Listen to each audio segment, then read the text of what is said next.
Hello everyone, welcome to Balwinder live YouTube channel. आज हम discuss करेंगे यहाँ पे यूपीएससी आईएएस प्री 2016 के सी सेट के एग्जाम के बारे में, जिसके अंदर कंप्लीट रीजनिंग के क्वेश्चन हम डिस्कस करेंगे। ठीक है, इससे पहले अगर आपने इस प्लेलिस्ट को नहीं देखा तो इस प्लेलिस्ट को आप जरूर चेक कर सकते हैं, जिसमें आपको सी सेट के मैथ के क्वेश्चन भी मिल जाएंगे ईयर वाइज, और साथ ही साथ आपको यहाँ पे सी सेट के ईयर वाइज आपको यहाँ पे रीजनिंग के क्वेश्चन भी अवेलेबल हो जाएंगे। तो चाहे वो 2020 हो या फिर 2016 का पेपर हो या फिर 17-18 कोई भी पेपर हो। ठीक है, आगे आने वाले टाइम में ये सीरीज आपकी कंटिन्यूटी में चलेगी। 2014, 15, 12 जितने क्वेश्चन होंगे वो मैं यहाँ पे अवेलेबल करवा दूंगा, तो वो आप यहाँ से सोल्यूशन उनके प्रॉपर यहाँ से चेक कर सकते हैं। ठीक, इसके अलावा अगर आप में से कोई भी स्टूडेंट यहाँ पे अर्थमेटिक सीखना चाहता है, जिसका मतलब है परसेंटेज, रेशियो, प्रोपोर्शन, ऐसा कोई भी टॉपिक सीखना चाहता है फॉर सी सेट या फिर कोई और एग्जाम के लिए भी, तो फिरदौसी बैच को फॉलो कर सकते हैं। ठीक है, लिंक आपको डिस्क्रिप्शन बॉक्स में मिल जाएगा।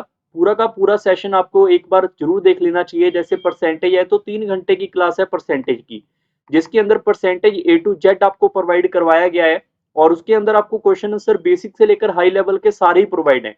ऐसी आपका सारा का सारा अर्थमेटिक यहाँ पर आपको अवेलेबल होगा।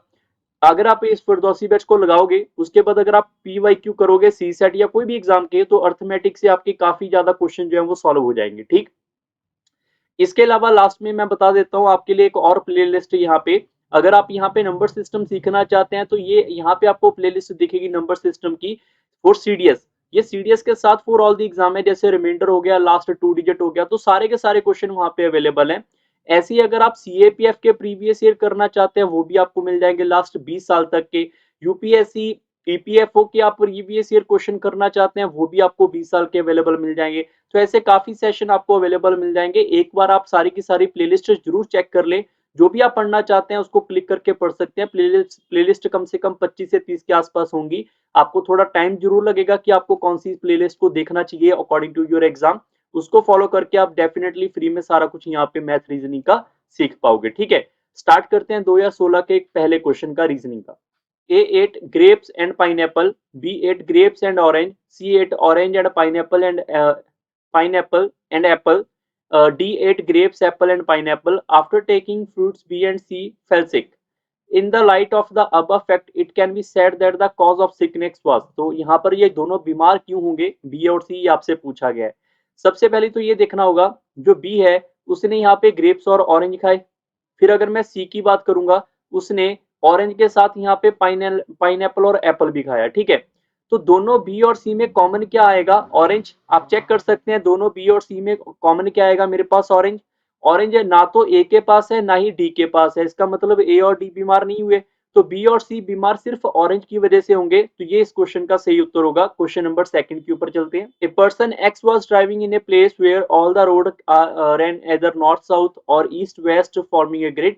Road are at a distance of 1 kilometer from each other in a parallel. He started at the intersection of two roads, drove 3 kilometer north, 3 kilometer west, 4 kilometer south. Which further route could be bring him back to the starting point? If the same route is not repeated, तो इनमें से कौन सी condition यहाँ पे true होगी। Clear, तो एक बार video pause करके आप जरूर इस क्वेश्चन को ट्राई करें। आई होप सबने ट्राई कर लिया होगा इस क्वेश्चन को। अगर आपको यहाँ पर देखो, थोड़ा सा आपको ये पता होना चाहिए पॉइंट कि अगर नॉर्थ, साउथ और वेस्ट और ईस्ट की बात करेंगे तो कुछ ऐसी डायग्राम होती है। ठीक है, वो जो भी पर्सन था वो यहाँ पे उन दोनों की जो भी हमारे पास यहाँ पे रोड थे, वो आपस में 1 किलोमीटर दूर थे एक दूसरे से according to the parallel line. Parallel line I hope सबको पता होगा।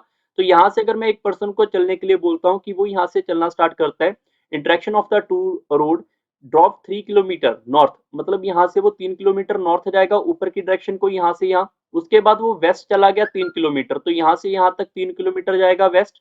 उसके बाद वो साउथ चला गया 4 किलोमीटर, यहाँ से लेकर यहाँ तक चला गया साउथ के अंदर 4 किलोमीटर। तो इस डायरेक्शन से, इस पॉइंट से वो कितनी दूर है, ये आपसे पूछा है कि अगर उसने वापस यहाँ पे आना होगा तो उसको क्या करना पड़ेगा। अकॉर्डिंग टू बाय ऑप्शन भी आप इसको फॉलो कर सकते हैं, बट अगर आप सेकंड ऑप्शन को चेक करेंगे, 3 किलोमीटर यहाँ पर ईस्ट, अगर ईस्ट की बात करेंगे तो 3 किलोमीटर यहाँ से लेकर यहाँ तक ईस्ट आएगा उसका, यहाँ से लेकर यहाँ तक, क्योंकि ईस्ट वाला डायरेक्शन आपको यहाँ से पता चल जाएगा इस डायरेक्शन में होगा। तो यहाँ से फिर अगर उसने स्टार्टिंग पॉइंट पे आना होगा तो 1 किलोमीटर उसको नॉर्थ जाना पड़ेगा। क्लियर, तो इसका मतलब वो इस कंडीशन पे आ जाएगा। ये इसका सही उत्तर होगा option number B. Question number third के ऊपर चलते हैं। There were 50 faculty member comprising 30 males and the rest females. No male faculty member knew music. but many of female faculty member did. The head of the institute invited 6 faculty members to a tea party to draw lots. At the party, it was discovered that no member knew music. The conclusion is, तो उनका conclusion क्या होगा ये आपसे पूछा गया है। तो एक बार आप वीडियो पॉज करके सारे के सारे ऑप्शन यहाँ पे जरूर रीड आउट करें। तो अगर मैं इसकी क्वेश्चन की बात करूं, टोटल हमारे पास 50 फैकल्टी है जिसमें 30 मेल है। अगर यहाँ पर मैं बोल दूं कि हमारे पास 30 मेल है तो फीमेल डेफिनेटली 20 होंगी, तभी तो मेरे पास 50 फैकल्टी होंगे टोटल। और लास्ट में लिखा हुआ है कि यहाँ पर बाकी बचे हुए फीमेल है और कोई भी मेल को यहाँ पे म्यूजिक के बारे में नहीं पता, तो इनको यहाँ पर म्यूजिक के बारे में कुछ भी नहीं पता, ठीक है। बट यहाँ पर मैनी फीमेल को म्यूजिक के बारे में पता है। अब 20 में से कितने म्यूजिक के बारे में पता है, इसका इंफॉर्मेशन यहाँ पर आपके पास मिसिंग है। या तो बोल देते कि यहाँ पर 10%, 5% या फिर 5 फीमेल, ऐसा कुछ भी इंफॉर्मेशन यहाँ पे गिवन नहीं है। तो लास्ट में लिखा है कि जो हेड है उसने पार्टी ऑर्गेनाइज की 6 मेंबर की, तो यहाँ पर उनमें से ये चेक करने को यहाँ पे मिला कि किसी को भी यहाँ पर म्यूजिक नहीं आता, तो कंक्लूजन क्या होगा, the party comprised male faculty member only, सिर्फ मेल ही आएंगे। क्यों भैया मेल क्यों, यहाँ पर वो भी तो फीमेल आ सकती है ना जिनको म्यूजिक नहीं पता, तो ये तो यहाँ पे डेफिनेटली गलत है। दूसरा ऑप्शन है party comprised only those female faculty who could not give rendering in music, तो यहाँ पर ये म्यूजिक जिनको रेंडरिंग नहीं आता सिर्फ उन्हीं को इनवाइट किया गया। इनको एक साथ यहाँ पर ये मेल वाले भी तो हो सकता है जिनको नहीं म्यूजिक आता, क्योंकि वहां पे म्यूजिक है ही नहीं, तो ये भी कंफर्म नहीं है। ऐसे ही आप चेक करोगे लास्ट वाला भी आपके पास नहीं होगा, बट लास्ट डी ऑप्शन आपका यहाँ पे सही होगा, सेकंड लास्ट आपका गलत है। Nothing can be said about the gender composition of the party, यहाँ पे मेल कितने फीमेल कितने हैं पार्टी के अंदर 6 मेंबर में से, ये हम यहाँ पे नहीं डिसाइड कर सकते। That's why D is the right answer. Question number 4 के ऊपर चलते हैं। 5 people A, B, C, D, E are seated around a round table. Every chair is spaced equidistant from the adjacent chair. और ये 3 condition आपके पास given है, इसके through diagram बनेगा। इनमें से बताना है कि कौन सा सही होगा और इसके थ्रू अपनी आंसर मार्क करना है, ठीक है। वीडियो पॉज करके आप इस क्वेश्चन को ट्राई करना चाहते हैं कर सकते हैं। सबसे पहले अगर मैं एक राउंड सर्कुलर टेबल की बात करूंगा तो 5 मेंबर हैं, 1 2 3 4 5 हमारे पास। सी इज सीटेड नेक्स्ट टू ए, अगर ए यहाँ पे है तो इसके नेक्स्ट बिल्कुल सी होगा यहाँ पे। आगे लिखा है ए सीटेड 2 सीट फ्रॉम डी, अगर मैं डी को यहाँ पे बिठाऊंगा तो एक 2 सीट छोड़ के तभी तो मेरे पास ए यहाँ पे होगा। आगे लिखा है D is not seated next to A, तो ए के बिल्कुल आगे यहाँ पे बी नहीं बैठेगा, तो बी यहाँ पे बैठेगा और ई बचा हुआ यहाँ पे बैठेगा। आगे लिखा है D is seated next to B, B के बिल्कुल साथ में डी है, बिल्कुल ठीक है। E seated next to A, E और ए साथ में बैठे हैं, बिल्कुल ठीक है। D C are separated by 2 seat, D और सी तो साथ साथ में बैठे हैं, सेपरेट नहीं है, इसका मतलब ये गलत है। तो पहले दो आपके यहाँ पे ट्रू है, तो ऑप्शन नंबर बी बिल्कुल इसका सही होगा। क्वेश्चन नंबर 5 के ऊपर चलते हैं। There are 5 hobby club in a college: photography, etching, chess, electronics, gardening. The gardening groups meet every second day, and the electronics group meet every third day, and chess group meet every fourth day, and the etching group meet every fifth day. The photography group meets on the sixth day. How many times do all 5 groups meet on the same day within a 180 days? 180 दिन में कितनी बार एक साथ मिलेंगे? जब भी एक साथ इकट्ठा इनको मिलाना होगा तो हमेशा हम क्या करते थे, उस कंडीशन में एलसीएम लेते थे। अगर मैं बात करूं यहाँ पे पहले वाले पार्ट की, तो उन्होंने सेकंड एक से लेकर 6 तक बोला है, तो second, third, fourth, fifth and 6, तो ये वाले दिनों का हमें क्या लेना होगा यहाँ पे एलसीएम। 2 और 4 का एलसीएम कितना होगा, 4, 4 और यहाँ पे 3 का एलसीएम 12, 12 और 6 का एलसीएम 12, 12 और 5 का एलसीएम कितना हो जाएगा, 60। तो इनको 60 दिन के बाद एक साथ मिलने को मौका मिलेगा, और 180 में 60 दिन कितनी बार आएंगे, 3 बार, तो 3 बार इस क्वेश्चन का सही उत्तर रहा होगा, ठीक है। अब पंगा ये भी है कि सर ऐसा क्यों करते हैं, अभी के लिए देखो मैं आपको सिर्फ इसके आंसर की बता रहा हूँ कि ऐसे हम इसको सॉल्व कर सकते थे। बट अगर आपने एलसीएम एचसीएफ देखना है, फिरदौसी बैच या मेरा कोई भी एचसीएफ एलसीएम बैच देख लेना, वहां पर आपको इसका सोल्यूशन वगैरह मिल जाएगा, ठीक है। अभी चलते हैं यहाँ पे नेक्स्ट क्वेश्चन के ऊपर, क्वेश्चन नंबर 6 के ऊपर। Consider the following information and answer the item that follow. There are 5 person PQRST. The group has one doctor, one lawyer, and one artist. And P and S are unmarried student. तो मतलब P and S जो होंगे वो artist और यहाँ पर doctor वगैरह कुछ भी नहीं होंगे, ये हमारे पास यहाँ पे स्टूडेंट है। And T is a married man to the group member, and Q is the brother of P and is neither doctor nor artist. R is not a doctor. Who is a doctor?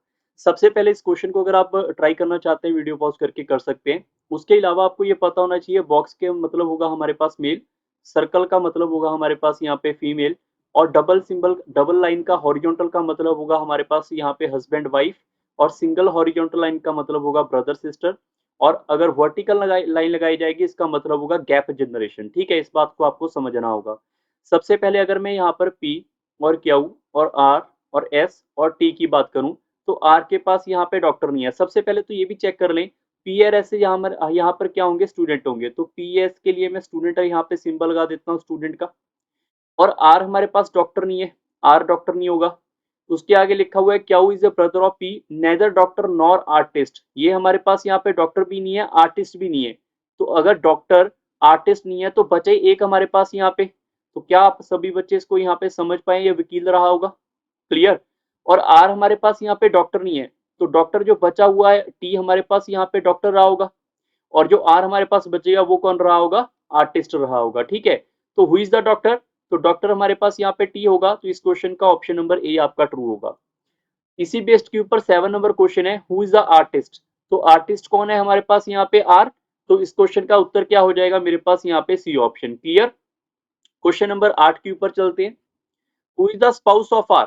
तो R का spouse कौन है, are की शादी किससे हुई है ये आपको फाइंड करना है। डेफिनेटली सी बात है कि पी एस के साथ तो नहीं हुई क्योंकि वो अनमेरिड स्टूडेंट है, तो यहाँ पर पी ऑप्शन और यहाँ पे ऐसा ऑप्शन तो एलिमिनेट। आर बच गया टी और क्यू के साथ, तो लिखा हुआ है आपके पास कि T is a married man. अगर T is a married man है और Q is a brother of a P है, और क्यू आर का यहाँ पर क्यू का कोई इन्फॉर्मेशन नहीं दे रखा पी के साथ, तो आर की शादी किससे होगी, डेफिनेटली टी के साथ होगी। तो ये इस क्वेश्चन का सही उत्तर है, क्लियर। क्वेश्चन नंबर 9 के ऊपर चलते हैं, हु इज द लॉयर। तो आपको यहाँ पर ये बताया गया था कि वकील कौन है यहाँ पे, क्यू। तो क्यू इस क्वेश्चन का आपका सही उत्तर है। काफी इजी क्वेश्चन बन जाएंगे अगर आप बेसिक्स इन्फॉर्मेशन से क्वेश्चन को सॉल्व करोगे। क्वेश्चन नंबर 10 के ऊपर चलते हैं, who of the following is definitely a man. तो मैन कौन होगा, कंफर्म ये पूछा गया है। तो उसने लिखा हुआ है कि Q is a brother, Q is a brother of P का मतलब तो क्यू डेफिनेटली मेल है, ये आपके इस क्वेश्चन का सही उत्तर है।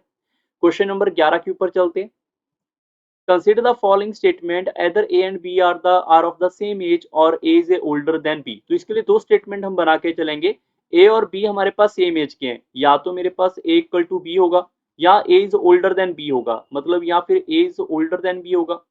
सेकंड स्टेटमेंट भी ऐसी है, या तो सी और डी हमारे पास इक्वल होंगे, या फिर मेरे पास क्या होगा, डी इज ओल्डर देन हमारे पास यहाँ पे सी होगा।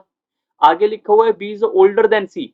जो अगर मैं इस कंडीशन की बात करूंगा, तो अगर इस कंडीशन के अंदर ए इक्वल टू बी है, B is older than C है, तो सी इक्वल टू डी होगा। तो ये स्टेटमेंट तो आपकी बन जाएगी। अगर आप यहाँ पे बनाओगे तो ए इज ग्रेटर देन बी और बी इज ग्रेटर देन यहाँ पे सी, और सी आपके इस बात को समझना होगा, D is older than C है, तो यहाँ पर जो डी है वो आपका सी से बड़ा है, तो ये सिंबल आपका यहाँ पे उल्टा हो जाएगा, क्लियर। तो इसमें पूछा गया कौन सा कंक्लूजन आप सही बता सकते हैं। तो लिखा हुआ है ए इज ओल्डर देन बी, भाई यहाँ पे चेक करोगे तो ए और बी सेम है, ए इज ओल्डर देन बी यहाँ पे ट्रू है बट यहाँ पे नहीं है, तो इसके बारे में कंफर्म नहीं बता सकते हम। फिर लिखा हुआ है B and D are of the same age, B और डी यहाँ पर देखो गड़बड़ हो रही है, यहाँ पे भी गड़बड़ हो रही है, ये तो डेफिनेटली गलत है। फिर लिखा हुआ है D is older than C, यहाँ पर इक्वल है, तो ये भी आपका कौन कुछ बता नहीं पाएगा। लास्ट ऑप्शन आपके पास दे रखा है हमारे पास यहाँ पे डी ऑप्शन, यहाँ पर चेक करोगे तो अगर a equal to B greater than C है, तो अगर ये दोनों बराबर हैं और ये इससे ग्रेटर है, that mean a is greater than C. यहाँ पे तो वैसे ही ग्रेटर देन दिख रहा है, तो इसका मतलब ये आपका सही होगा। क्वेश्चन नंबर 12 के ऊपर चलते हैं, क्वेश्चन नंबर 12 आपके सामने, एक बार वीडियो को पॉज करके इस पजल को आप यहाँ पे आराम से पढ़ सकते हैं। मैं एक आपको हिंट दे देता हूँ, जब भी ऐसे पजल आएगी तो यहाँ से आपने डायरेक्ट सॉल्व नहीं करना होता, थोड़ा सा डाटा को आराम से आपको रीड करना पड़ेगा, ठीक है। जैसे एबीसी ए से लेकर एफ तक डाटा गिवन है और इनके पास 6 कलर अलग अलग गिवन है, और ऐसा नहीं है कि आप इसको डायरेक्ट बिठा दोगे, लेफ्ट टू राइट इनको अरेंज किया जाएगा। ऐसा नहीं कि ए को पहले के ऊपर बिठाएंगे, बी भी आ सकता है पहले पे, और इनको ऐसा नहीं कि डायरेक्ट हमें पेंट दे देना कि ए के पास वायलेट होगा, ए के पास कोई भी पेंट हो सकता है, ठीक है। और हर एक पेंट वाली हमारे पास अलग अलग 6 गेम्स की बॉल है, और not necessary in the same order, मतलब डिफरेंट डिफरेंट डाटा दिया जा सकता है। अब यहाँ से क्वेश्चन जो है वो शुरू होगा आपके पास, the golf ball is not is in the violet box not in the box of D. अब या तो आप इस क्वेश्चन को बनाना स्टार्ट कर दो, या फिर आप ऐसे इसको लिख लोगे कि हमने अभी तक इस लाइन की इन्फॉर्मेशन को यहीं पे रखा हुआ है और आगे हमें अभी बाद में पढ़ेंगे, ठीक है। Box A which contain the tennis ball is orange colour and is extreme right. Extreme right का मतलब है कि अगर हमारे पास यहाँ पे 6 होंगी, 1 2 3 4 5 और 6, तो हमारे पास यहाँ पे 6 नंबर पे एक्सट्रीम राइट के ऊपर बॉक्स ए आएगा, ठीक है। और इसके पास आएगी हमारे पास यहाँ पे टेनिस बॉल, और जो टेनिस बॉल होगी वो हमारे पास कौन से कलर की होगी, यहाँ पे ऑरेंज की। तो हमने ये डाटा यहाँ पे लिख लिया है, तो मैं इसको यहाँ पे अंडरलाइन नहीं कर रहा, ठीक है। आगे लिखा हुआ है the hockey ball is neither in the D box nor in the e box. जो हमारे पास यहाँ पे हॉकी की बॉल है वो डी और ई के पास नहीं आएगी, इसको भी हम यहाँ पे डार्क कर लेते हैं। और box C having cricket ball is painted green. ऐसे आपके पास सारा का सारा डाटा अवेलेबल है। जब आप इस क्वेश्चन को आप वन बाय वन यहाँ पे फिल नहीं करोगे या फिर आप क्रॉस कैंसिलिंग नहीं करोगे तो डाटा आपका कभी फिल ही नहीं हो पाएगा। तो यहाँ पे जैसे मैं कह रहा हूँ उस वैसे आपको एक बार थोड़ा सा हिंट लेके डाटा यहाँ पे लिखना पड़ेगा, ठीक है। जैसे कि सबसे पहला डाटा मैं लिख देता हूँ कि अगर मैं ABCD की बात कर लूँ, ई और एफ, तो जो डाटा नहीं है उसको मार्क कर लेते हैं हमारे पास, ठीक है। जैसे गोल्फ है, गोल्फ के पास वॉयलेट है, वॉयलेट डी के पास नहीं आएगा। मतलब मैं ये कह सकता हूँ गोल्फ यहाँ पे डी के पास नहीं होगा और ऊपर से वॉयलेट हमारे पास यहाँ पे डी के ऊपर नहीं होगा। क्लियर। आगे हमने ए वाला इंफॉर्मेशन फिल कर दिया। आगे लिखा है हॉकी बॉल है, डी के पास नहीं होगा। मैं लिख सकता हूँ हॉकी बॉल जो है वो यहाँ पे डी के पास नहीं होगा। हॉकी बॉल यहाँ पे ई के पास भी नहीं होगा, ये भी आपके पास यहाँ पे लिखा हुआ है। Clear. Box C have a cricket painted in green. जो हमारे पास यहाँ पे सी है उसके पास हमारे पास क्रिकेट बॉल होगी और ऊपर से ग्रीन बॉल होगी, ये यहाँ पे कंफर्म इंफॉर्मेशन है। The hockey ball is neither in the box painted blue nor in the yellow. अब यहाँ पे इसको साइड में लिखना पड़ेगा कि जो हमारे पास यहाँ पे हॉकी बॉक्स है, जो हमारे पास हॉकी वाले को क्रॉस करना था, यहाँ पे भी आप डाटा बना सकते हैं कि जो हॉकी वाला है इसके पास ना तो हमारे पास यहाँ पे ब्लू आएगा ना ही हमारे पास येलो कलर आएगा। इसको आपको थोड़ा सा ऐसे करना पड़ेगा। बॉक्स जो सी है वो fifth from the right hand है, मतलब 1 2 3 4 5। तो सी हमारे पास कन्फर्म यहाँ पे आएगा। ऊपर से सी के पास कौन सा डाटा था, क्रिकेट का, और कौन सी बॉल थी इसके पास यहाँ पे, ग्रीन, ये कन्फर्म है। And next to the B, next to the B अगर मैं राइट से कंफर्म करूंगा तो राइट से आपका बी यहाँ पे होगा, नेक्स्ट टू सी तभी आएगा ना। ये नेक्स्ट टू बी तो आपके पास तभी होगा कि बी इसके यहाँ पे आगे सी होगा। तो ये भी आपको ध्यान में रखना चाहिए था कि बी हमारे पास यहाँ पे आएगा। जो बॉक्स बी है उसके पास वॉलीबॉल है, बॉक्स बी के पास यहाँ पे वॉलीबॉल होगी और उसने इसका कलर नहीं बताया हुआ। और ये भी लिखा हुआ है कि जो हॉकी बॉल है is between the box containing golf ball and volleyball ball. मतलब वॉलीबॉल है, वॉलीबॉल के साथ ही यहाँ पे कहीं ना कहीं ऐसे हमें एडजस्ट करना पड़ेगा कि जो हॉकी बॉल रखेंगे और गोल्फ बॉल उसके बाद आएगी। यहाँ पे तो रख नहीं सकते हॉकी, यहाँ पे क्रिकेट है। तो डेफिनेटली सी बात है यहाँ पे बॉल आएगी मेरे पास हॉकी की। हॉकी के साथ वाली जो बॉल होगी वो मेरे पास आएगी कौन सी, यहाँ पे गोल्फ की। गोल्फ कहाँ पे नहीं जाएगा, गोल्फ हमारे पास डी के पास नहीं जाएगा, तो यहाँ पे डी नहीं होगा, ये कन्फर्म है। क्लियर है। आई होप सबको इतना सा डाटा जो है वो यहाँ से लेकर यहाँ तक जो है वो समझ आया होगा, ठीक है। अब बात आती है हमारे पास यहाँ पे एडजस्टमेंट की। एडजस्टमेंट ये है कि यहाँ पर हमें चेक करना होगा कि हमने कोई ना कोई लाइन ऐसे कोई ना तो मिस करनी चाहिए, ना तो हम इसमें कोई ना कोई एक्स्ट्रा लाइन अपनी मर्जी से डालेंगे। क्या पता इसका नन ऑफ दिस या can not be determine answer आ जाए, ठीक है।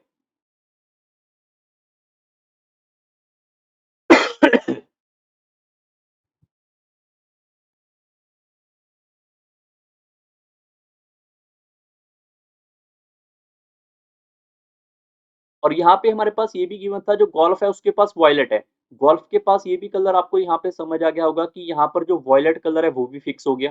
तीन कलर फिक्स हो गए, ग्रीन वॉयलेट ऑरेंज। और हॉकी के पास यहाँ पे ब्लू और येलो नहीं है, हॉकी के पास यहाँ पे ब्लू और येलो नहीं है, तो बचा कौन सा हमारे पास यहाँ पे, इंडिगो कलर। तो हॉकी के पास यहाँ पे इंडिगो कलर आएगा। बात समझ आ रही है। ऊपर से ये भी आपके पास लिखा हुआ है ई के पास हॉकी नहीं होगा, तो यहाँ पर हमारे पास ई डाटा नहीं आएगा। क्लियर।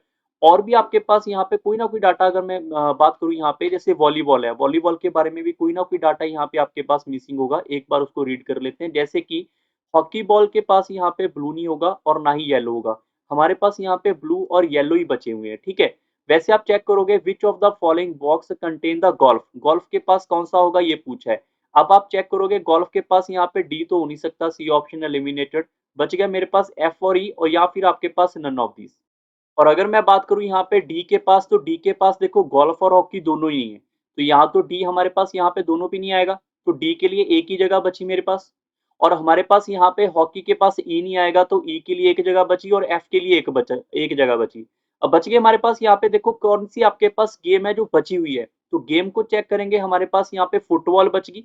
तो डी के पास मेरे पास यहाँ पे क्या होगी, फुटबॉल की टीम आएगी। अब यहाँ पे दो कलर आपके पास पेंडिंग है, एक तो है हमारे पास यहाँ पे ब्लू कलर और एक है येलो। तो इनमें से कोई भी ब्लू येलो ले सकते हैं, उसके बारे में डाटा नहीं पता। विच of the following contain golf, golf के पास कौन सा आएगा डाटा ई, तो इस क्वेश्चन का सही उत्तर ए ऑप्शन होगा। क्वेश्चन नंबर 13 के ऊपर चलते हैं। Which of the following statement is are correct, D is painted yellow, इसके बारे में कंफर्म नहीं बता सकते।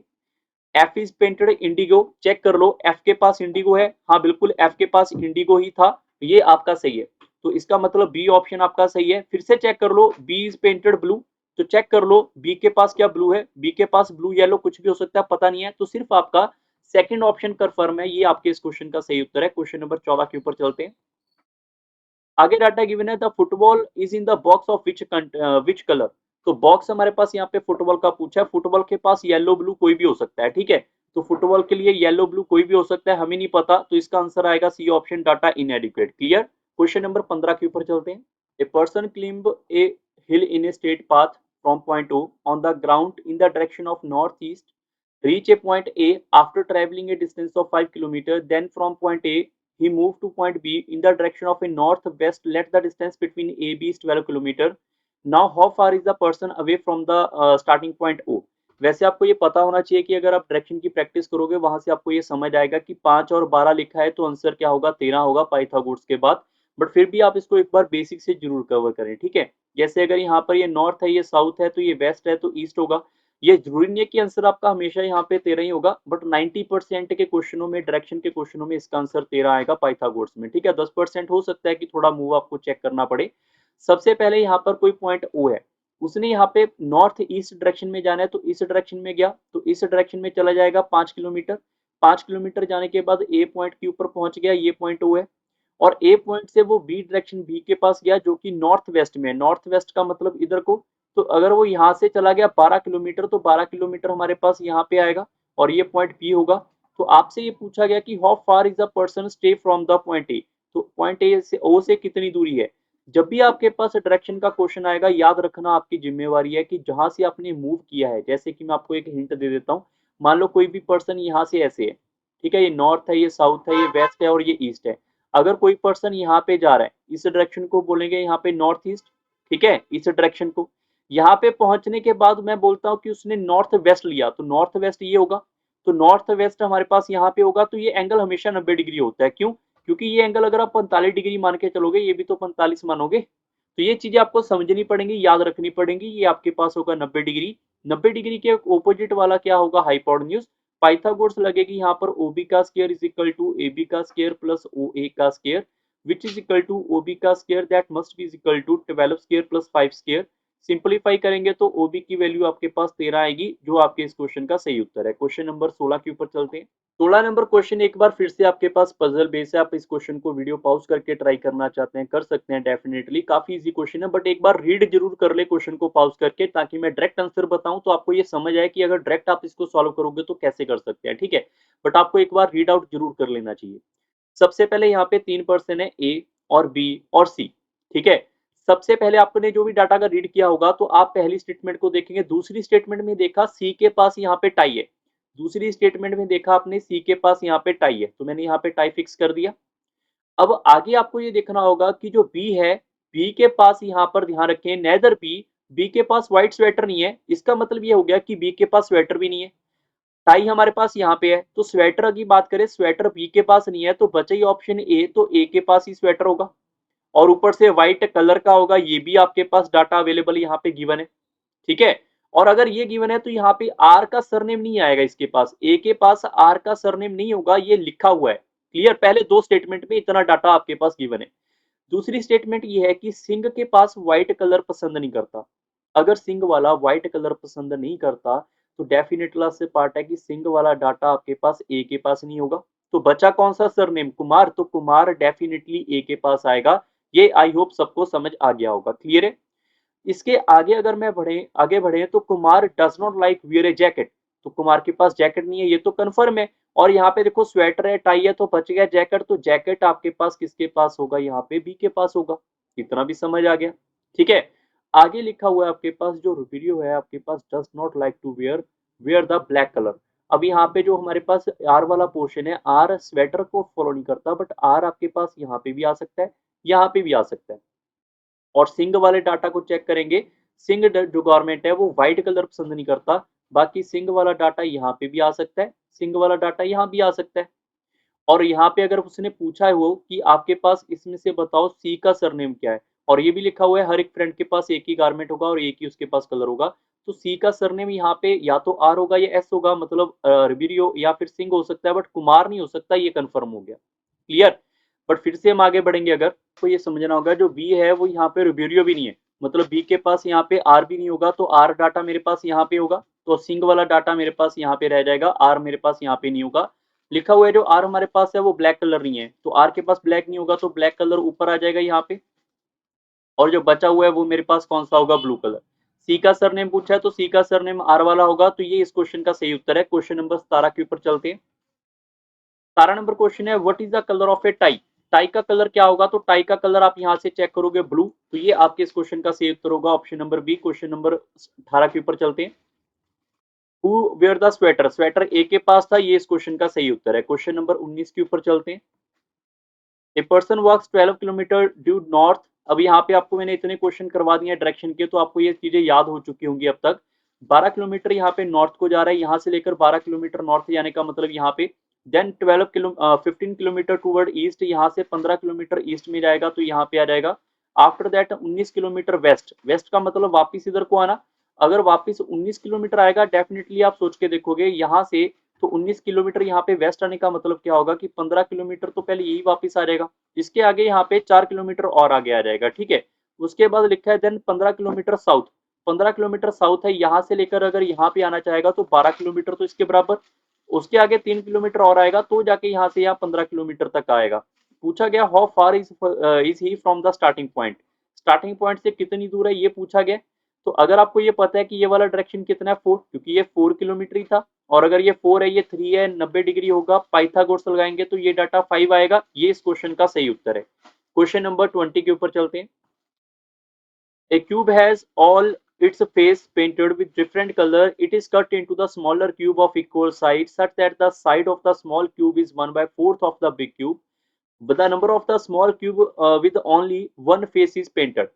वैसे तो ये वाले क्वेश्चन अगर आप सर्च करोगे यूट्यूब पे, आप सर्च कर लेना डाइस या फिर क्यूब बाय मेरे नाम से, बाय बलविंदर लाइव, तो आपको मेरी वीडियो मिलेगी जिसमें आपको इसके शॉर्टकट वगैरह सारे फॉर्मूले गिवन है। ठीक है, 10 मिनट का टॉपिक है, डाइस के कट करने के फॉर्मेट आपको गिवन होंगे। सिंगल पेंट के लिए क्या करना है, टू पेंट के लिए क्या करना है, कोई भी फेस पेंट ना हो उसके लिए क्या करना है, थ्री साइड के लिए क्या करना है जिसको कॉर्नर बोलते हैं, जिसका आंसर हमेशा 8 रहेगा। ठीक है, वो सारी चीजें वहां पे आपको अवेलेबल मिलेंगी। ठीक है, अभी इस क्वेश्चन की अगर मैं बात करूं, आपको मैं एक हिंट दे देता हूं, यहाँ पे छोटा सा एक क्यूब बना लेते हैं, मान के चलना सारी साइड यहाँ पे बराबर है, इसको 4 बराबर हिस्सों में कट किया, तो पहला हिस्सा, दूसरा हिस्सा और तीसरा हिस्सा, तो आप चेक करोगे 1 2 3 4 बराबर हिस्से। ऐसे इधर से भी कट किया है इन्होंने, 1 2, और मान के चलना ये बराबर ही है 3, तो यहाँ पर इधर से ऐसे कट आएगा स्लाइस का, फिर इधर से भी कट करेंगे, एक ऐसे, फिर दूसरा ऐसे, फिर तीसरा ऐसे। ठीक है, 3 आपके बराबर हिस्से कट होंगे।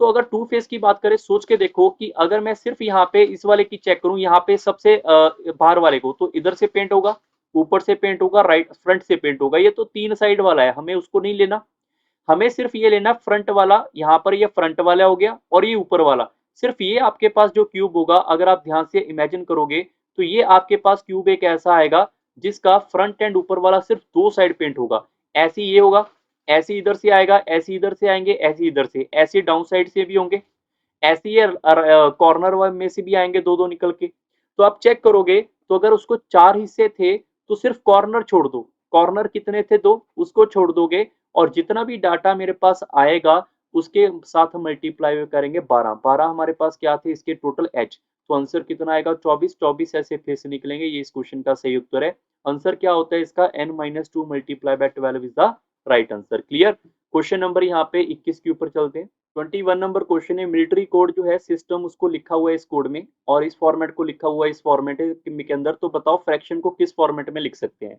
अगर आप चेक करोगे यहाँ पर देखेंगे तो एस वाई एस आपके पास है, और एस वाई एस यहाँ पे है, और आगे वाले तीनों को चेंज करके लिख दिया। फिर यहाँ पे चेक करेंगे तो एन ई ए था, तो एन ई ए सेम होना चाहिए था, यहाँ पे पीछे वालों को यहाँ पे इन्होंने सेम कर दिया, आगे वालों को घुमा दिया, तो मतलब इसमें गड़बड़ है क्योंकि सेम पैटर्न फॉलो नहीं हो रहा। ठीक है, बट अगर आप चेक करोगे तो यहाँ पे जो सिस्टम लिखा हुआ है, जैसे आपके पास यहाँ पे सिस्टम है, तो सिस्टम के अंदर यहाँ पे MET, तो इनको तो चेंज इन्होंने ऐसे कर दिया, एक्चुअली में इनको भी चेंज किया हुआ है, वो बात अलग है, वो आपको दिखने में SY ऐसी लग रहा है। जैसे आप चेक करेंगे यहाँ पर NEARER, तो अगर मैं N को यहाँ पे लिखूंगा, A को यहाँ पे लिखूंगा, E को यहाँ पे, तो यहाँ पे चेक करेंगे R, और यहाँ पे R, और यहाँ पे E, वो RER आपके पास सिमिलर दिख रहा है, तो पंगा आपको नहीं समझ, आपको थोड़ा इसमें गड़बड़ यहाँ पे आ जाएगा, ठीक है। तो अगर आप इस गड़बड़ को सिंप्लीफाई करना चाहेंगे तो यहाँ पे आप पहले वाले तीनों को, चारों को चेंज कर लो। जैसे सबसे पहले क्या आएगा, सी, तो सी वाले दो ऑप्शन आपके पास एलिमिनेट करवा देगा। लास्ट में आएगा क्या हमारे पास, टी, तो टी वाला एक ही ऑप्शन है, ये आपके इस क्वेश्चन का सही उत्तर है। बाकी फिर भी आप चेक करना चाहें कर सकते हैं, CRFNOIT, क्लियर, ये आपके इस क्वेश्चन का सही उत्तर होगा। आई होप आपको आज का सिस्टम, आज की क्लास समझ आई होंगी। बाकी ये प्लेलिस्ट आपकी कंटिन्यूटी में रहेगी, और मैं ट्राई करूंगा मैक्सिमम से मैक्सिमम PYQ सी सेट के आपको एक ही सेशन, एक ही यूट्यूब चैनल के अंदर मैथ रीजनिंग के यहाँ पे प्रॉपर वे के अंदर आपको मिल जाए, ठीक है। इसके अलावा अगर आप CDS या कोई और पेपर की तैयारी करना चाहते हो तो प्लेलिस्ट आप जरूर चेक करें, और ये टेलीग्राम को ज्वाइन करके वहां पे आप मैसेज करके कोई भी अपना डाउट पूछ सकते हैं, या फिर कोई मेरे रिलेटेड इन्फॉर्मेशन होगी कि मेरे सेशन कब आएंगे, क्या होगा, वो भी यहाँ पर आपको प्रोवाइड करवाया जाएगा, ठीक है। जल्दी मिलेंगे नेक्स्ट सेशन के अंदर, तो वीडियो को लाइक एंड शेयर जरूर करें। So bye bye, take care and thank you everyone.